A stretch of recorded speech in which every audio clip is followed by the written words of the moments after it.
The metal floor of the interstellar command deck vibrated faintly beneath Lieutenant Marvoss's boots as she stood at attention, hands clasped behind her back, breath measured.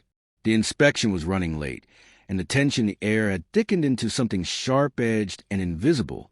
Around her, 24 cadets, all of them alien, stood in identical formation, their bald heads gleaming under the sterile lights. Not one of them flinched, blinked, or looked her way. Not anymore. The humans were outnumbered 10-1 in the integrated command corps. She was the only one assigned to this particular unit. Not a token. Exactly. She was too competent for that, but close enough that every mistake she made carried the weight of a species behind it. The chamber doors hissed open. A cold gust of recycled air swept through as General Kadar Rex entered, his footfalls heavy and deliberate. He was massive even by his species standards, with segmented muscles that bulged against his brown-olive uniform, and long ridged appendages that hung like cables from his skull, twitching subtly as he surveyed the line. His presence seemed to dampen the very light in the room. He stopped directly in front of Mara. Her jaw clenched just slightly. He had passed her over in the last 2 inspections, ignoring her presence entirely. That had been preferable to whatever this was going to be. "Lieutenant Voss," Kadar rumbled. His voice was like stone dragged across steel. "Step forward." She did, boots clicking once against the floor. Kadar circled her slowly, eyes narrowing.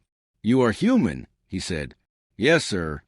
"Humans," he continued, "have proven agile, quick learners, but emotionally erratic, undisciplined."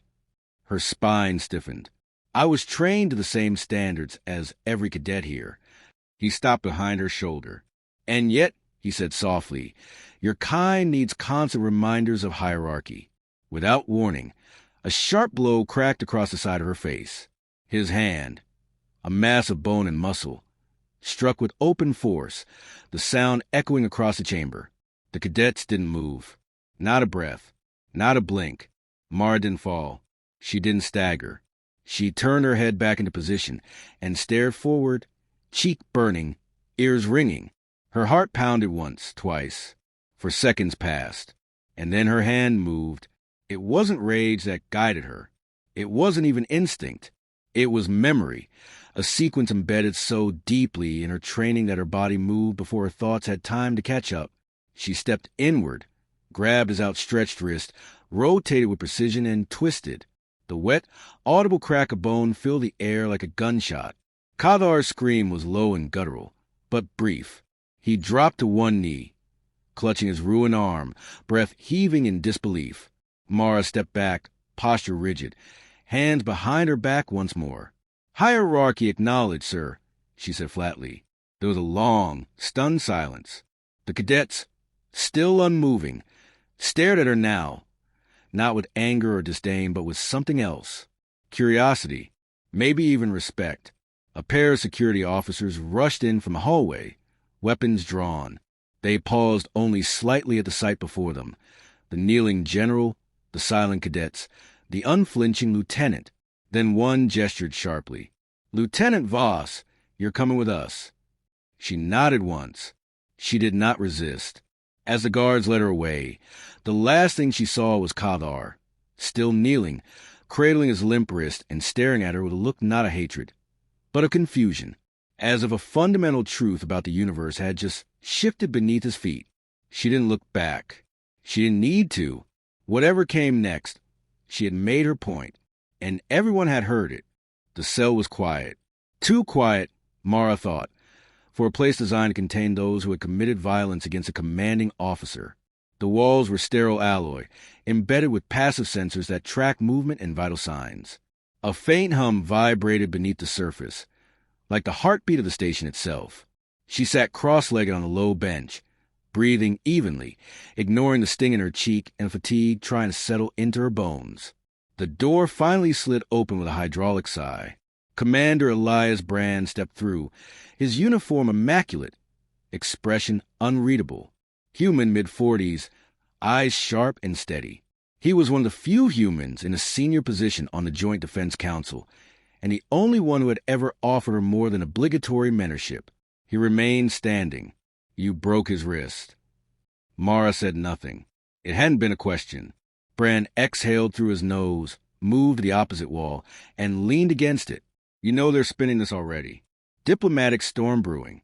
Half the command staff is screaming for a court-martial. I followed protocol, she replied evenly. I responded to physical assault with calibrated restraint. Bran raised an eyebrow. You call that restraint? He's still breathing. That gave him pause. He ran a hand through his graying hair. Mara, do you have any idea what you've done? Yes, she said, and her voice was sharper than she meant it to be. I refuse to be humiliated on parade in front of a battalion. I refuse to validate his idea of strength. He's a general, Bran said quietly, one with influence. Your action wasn't just a counterstrike. It was political, symbolic, and that scares people. Good. Bran straightened. For a long moment, he said nothing. Then, softer, they'll want an apology. No, even if it means. No. Her tone left no space for negotiation. He nodded slowly, resigned. You'll be transferred to Tribunal Hall within the hour. Joint hearing. Cross-species panel. You'll be under oath. Understood. He turned to leave, but hesitated at the door. They're going to test you, Mara. Not just your memory of events, but your intent. Be careful how much of yourself you show. The door closed behind him. When the escort arrived, she walked without resistance, flanked by 2 silent guards, one human, one alien. The corridors were quieter than usual. Word had spread. She could feel it in the way crew members pretended not to look at her, in the way the guards kept just a little more distance than protocol required. Tribunal Hall was vast and dimly lit, with layered tiers of seating curving around a central platform. The judges sat at a long elevated desk. 2 humans, 2 aliens, and 1 hybrid counselor known for strict impartiality. Kadar was already there, his wrist encased in a hard brace of regrowth gel. He did not look at her. His posture was stiff, and though he'd clearly cleaned up, the purple bruising at the edge of his jaw hadn't faded completely. Mara stepped into the center and stood at ease. Counselor Marin, the hybrid judge, activated the display interface, and her dossier blinked to life in the air behind her. Lieutenant Voss, you are charged with grievous bodily harm against a commanding officer, disruption of military protocol, and incitement of interspecies unrest. Do you understand these charges? I do, she said. Kadar leaned forward, voice steady but laced with restrained fury. She humiliated me in front of my soldiers. There is no justification for such defiance. Counselor Marin gestured for silence. General, you will have your opportunity to testify. We are here to determine if this incident was an unjustified escalation or an act of self-defense under provocation. The questioning began. Detailed, methodical, and relentless. What did she feel in the moment? Did she perceive Kadar's slap as a sanctioned disciplinary action or an abuse of power? Was the wrist break premeditated or instinctual? I didn't plan it, she said, but I was prepared for it. He struck me to assert dominance, not discipline. What was your intention in snapping his wrist? To stop him, to remind him I wasn't prey. A murmur rippled through the observers. Kadar rose, his voice rising with him. She is a danger to command structure. If she can strike her superior without punishment, what message does that send to others? Mara met his eyes, calm and direct. Maybe the message is overdue. One of the alien judges leaned forward. Lieutenant, were you aware of General Kadar's history with human cadets? I reviewed his record before my assignment, she said. 3 reprimands for excessive force during training. 2 deaths, attributed to stress-induced collapse during discipline sessions. A flicker of discomfort passed across the council's faces. Counselor Marin paused, then spoke with clarity. We will reconvene tomorrow for judgment. Until then, the lieutenant remains in confinement. This session is adjourned. Back in the cell, Mara sat once more on the narrow bench, her body still and her thoughts racing.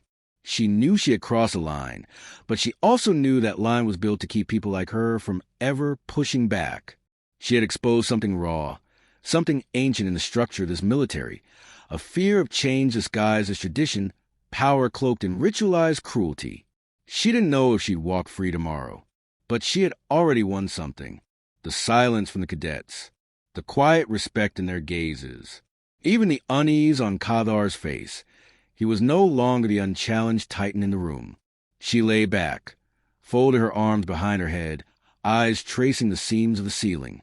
Let them come. She would meet them with open eyes. Mara awoke to the subtle shift in air pressure that accompanied the door's unlock sequence. She sat up quickly, instinct keeping her body poised even before full consciousness caught up. But it wasn't the guards this time. It was Commander Brand again, alone, without preamble or expression.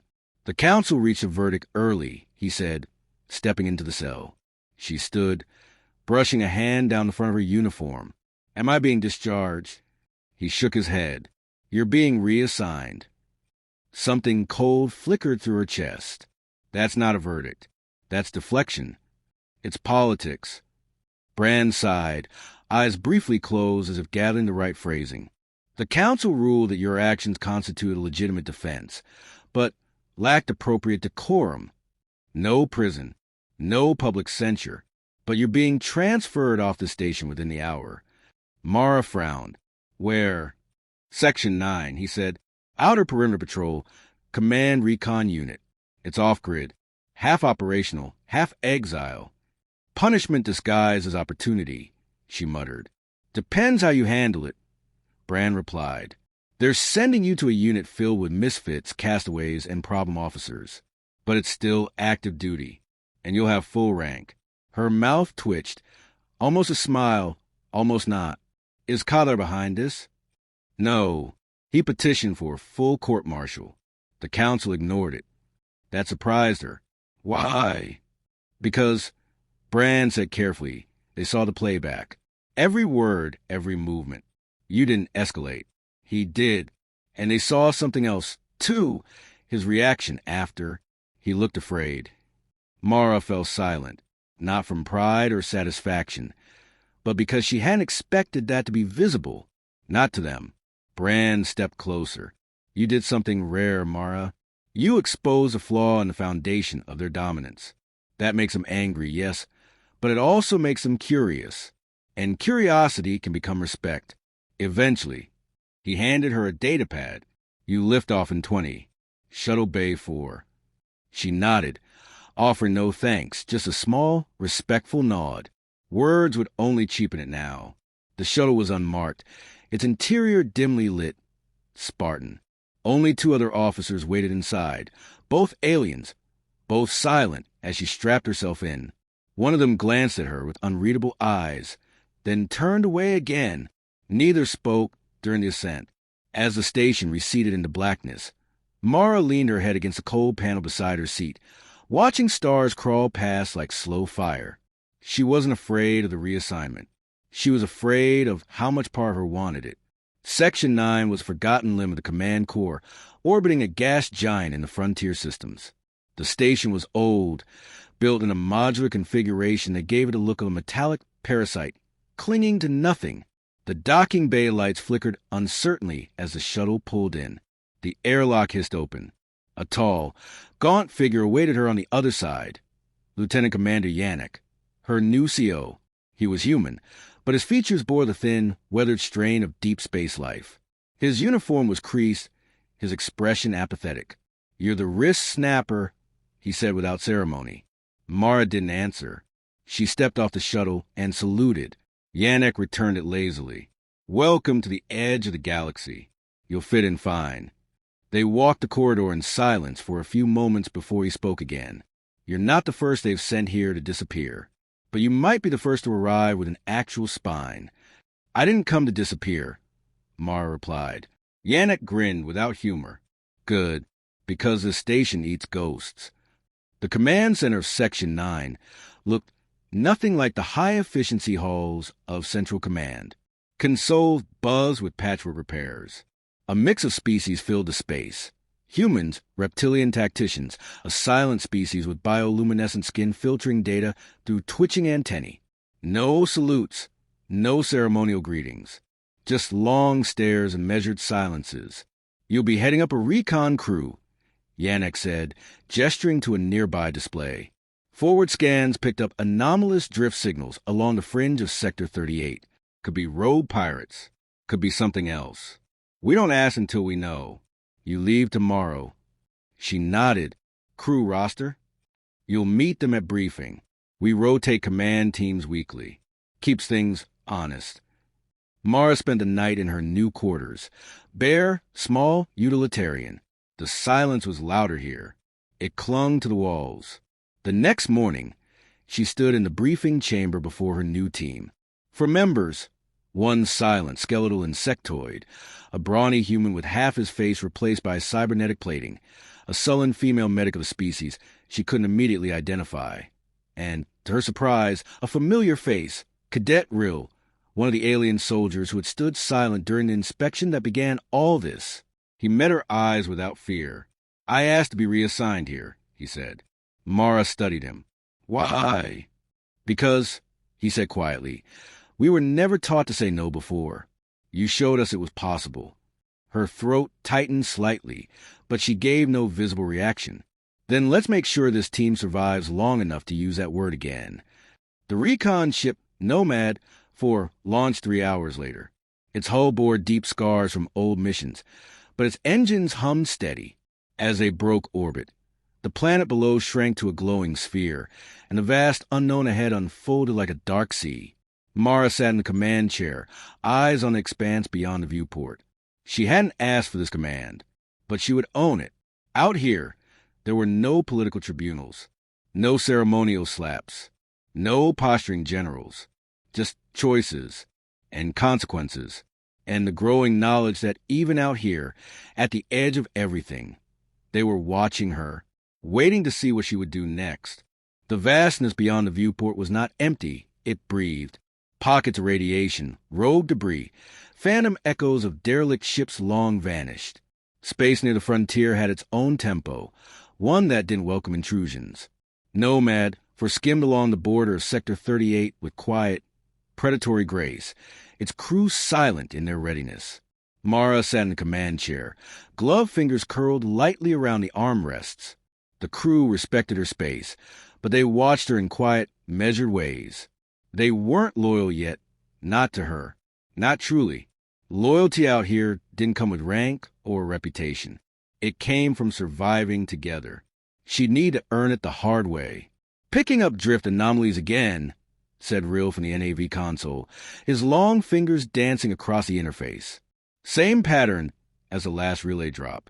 No thermal signature, but there's movement. Mara stood, moving beside him. The data scrolling down the display made her jaw tighten.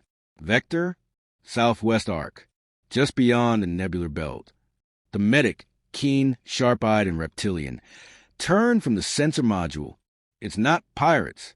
Too clean, too deliberate. Then what? Asked the cyborg gunner, Cole, voice rasping through his voice box. No one answered. Mara stepped back toward the command console, inputting the override for recon sweep. Send a probe. Keep us at distance. Passive surveillance only. They watched the feed in silence as the probe zipped forward, vanishing into the violet haze of a nebula. For a long moment, there was only static, then flickering images. A ship. No. A fragment of one. Then another. Then 6. Derelicts. Scattered pattern. Keynoted. No blast signatures. No breach scars. They weren't destroyed, Rill murmured. They were abandoned. Or worse, Mara thought. Scanned for life. Silence. No signals. Rill confirmed. But there's something else.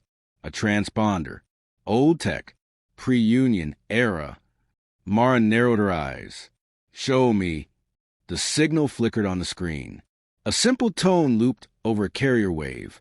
But as the team listened, it took on rhythm, distorted, broken, like language filtered through static. Cole leaned in. That's not a beacon. That's a distress chant. A trap, Keen said flatly. Maybe, Mara agreed, but it's baited too specifically to be random. Someone wanted this found.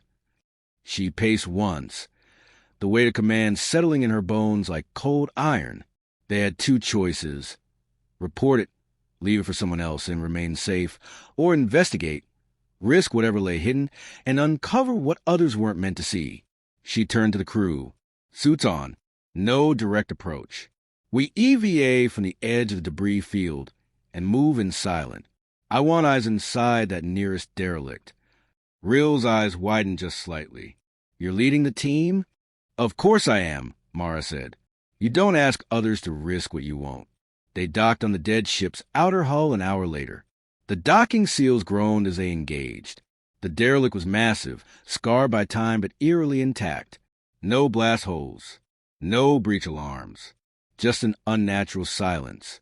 Mara's boots clicked on metal as she crossed into the darkness. The interior was dim, lit only by the team's helmet lamps. The corridors were wide, but the walls bore signs of struggle. Claw marks, smeared fluids, jagged scrapes that suggested violence without clear shape. No bodies, no logs, just silence and shadows. We shouldn't be here, Rill muttered, scanning for signals. We're already here, Mara said. So let's find out why. They reached the control core after 15 minutes of cautious advance. The chamber had clearly been sealed. Door melted shut from the inside. Cole's strength forced it open. Inside, they found it. A humanoid figure, desiccated and bound to a collapsed command chair by what looked like lengths of scorched wire. Symbols were burned into the walls around it. Sigils, patterns that didn't belong to any known military or religious system. The body's face had no features. The skin was pulled taut over smooth bone, as if something had erased its identity. Keen's voice crackled over comms. This wasn't a battle. This was a ritual. Rill's scanner flared. Energy spike. Rear deck. Mara raised her hand. Fall back. Now! They turned, double-time through the corridor, only to find the passage flickering at the edges. The ship's systems were coming online, on their own. Lights buzzed to life. Doors slid shut behind them. Something's reactivating. Cole barked. We've been made. They reached the airlock just as the pressure alarms began screaming. Go!